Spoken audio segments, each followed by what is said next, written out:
Kathy Engelbert, in this long drawn-out article, goes on and gives herself credit for why the WNBA has finally entered some type of mainstream conversation. The numbers don't lie, but it seems commissioners might.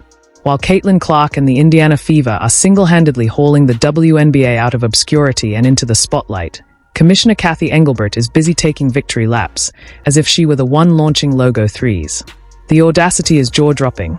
The delusion could qualify for the Olympics, and the shameless credit-grabbing would make even a Fortune 500 exec blush. The Indiana Fever's matchup on Friday versus the Sun drew 851,000 viewers, becoming the most viewed WNBA game on ION this season, despite Caitlin Clark's absence. Let's start with the kind of facts that would make a mathematician cry tears of joy.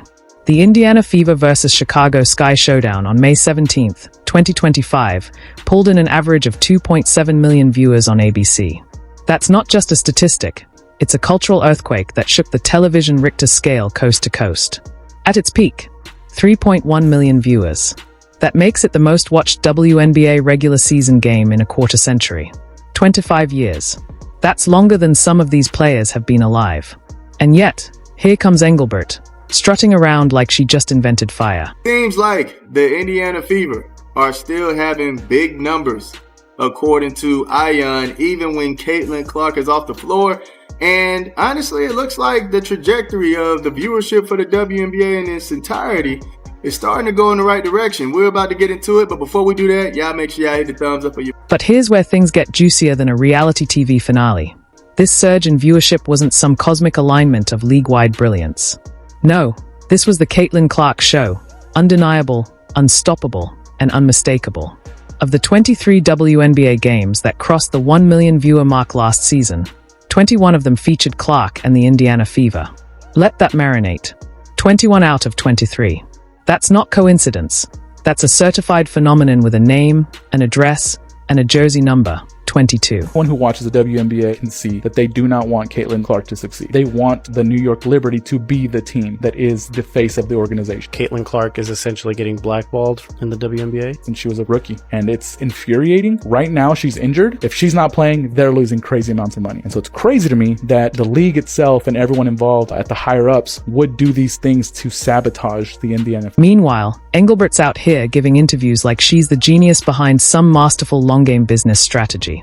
She's telling reporters she's been preparing for this moment for years, talking about a major business transformation across the league.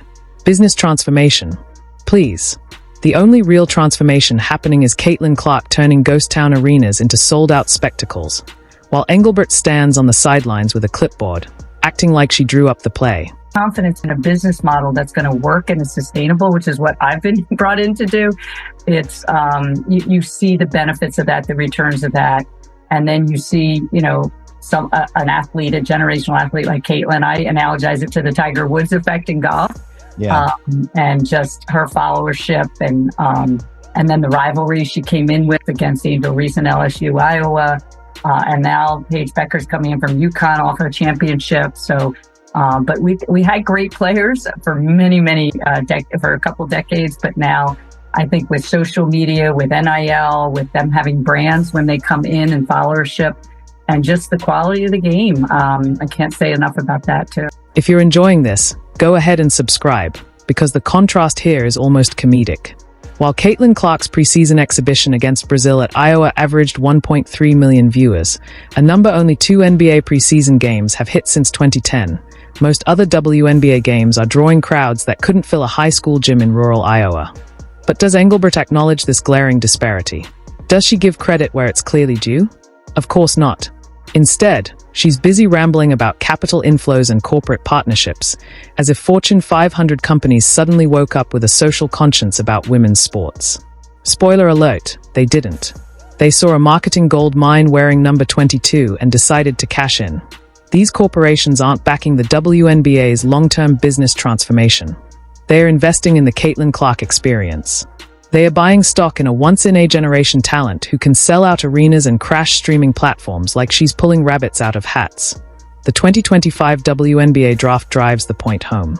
It drew 1.25 million viewers. Respectable. Until you remember that the 2024 draft pulled in $2.45 million. Why? Because that's when Clark was selected. Her draft nearly doubled the viewership of this year's version. But if you walked into Engelbert's office, you'd probably find that 2024 number framed on the wall, with a little plaque underneath reading, "My achievement."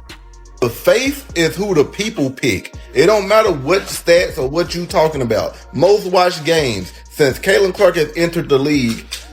Most of the top 15 games is all because of Caitlin.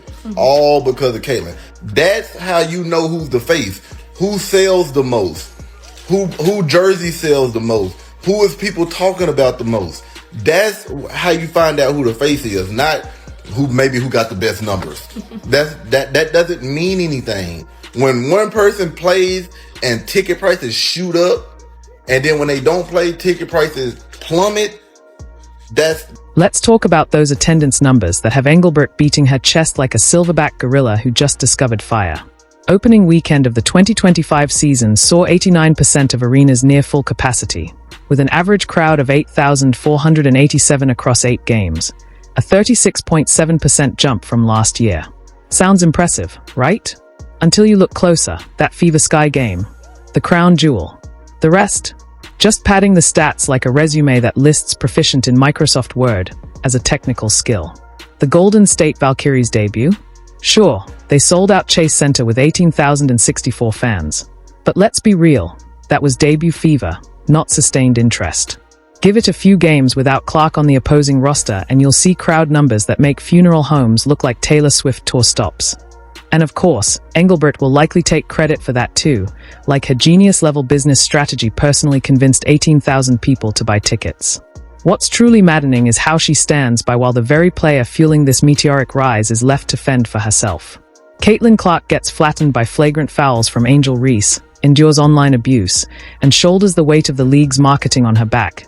And where's Engelbert? Probably in a boardroom pitching her 4-pronged media plan to investors, pretending she's the reason the numbers exist, instead of the woman in jersey number 22. But Kathy Engelbert, in her naivete or in her delusion, she takes credit for it. Instead of saying it's because of Caitlin Clark, instead of saying it's because of the person from Iowa, instead of saying it was because of her, Kathy says, oh, it's all me. My strategy, my plan, my 3 pillars. The commissioner loves to wax poetic about multidimensional stakeholder groups, managing billionaire owners, celebrity athletes, and network executives like she's conducting a symphony orchestra. But let's be real, Caitlin Clark is the entire orchestra, the conductor, the venue, and the audience. Engelbert? She's the one in the lobby hawking overpriced programs, taking credit for the music.espn viewership has skyrocketed, up 170% to 1.2 million viewers per game. Teams moved 400,000 tickets in a single month. And 21 games surpassed the 1 million viewer mark. 18 of those featured the Indiana Fever. 18 out of 21. If that doesn't scream Caitlin Clark effect, then Engelbert might need a hearing test and a reality check. The WNBA's first ever capital raise brought in $75 million, pegging the league at a $1 billion valuation. Engelbert proudly touts it as the largest capital infusion in women's sports history, presenting herself like Warren Buffett in heels. But here's a truth that would make a lie detector combust. Investors aren't buying into Engelbert's strategic vision. They are betting on Clark's stardom to keep printing money like a one-woman mint, corporate giants like Nike, who inked Clark to a $28 million endorsement deal, and State Farm aren't here out of altruism. They've made it crystal clear, they are investing in her. As one Fortune 500 exec bluntly put it, we're buying into the Caitlin Clark experience, not the WNBA's business model.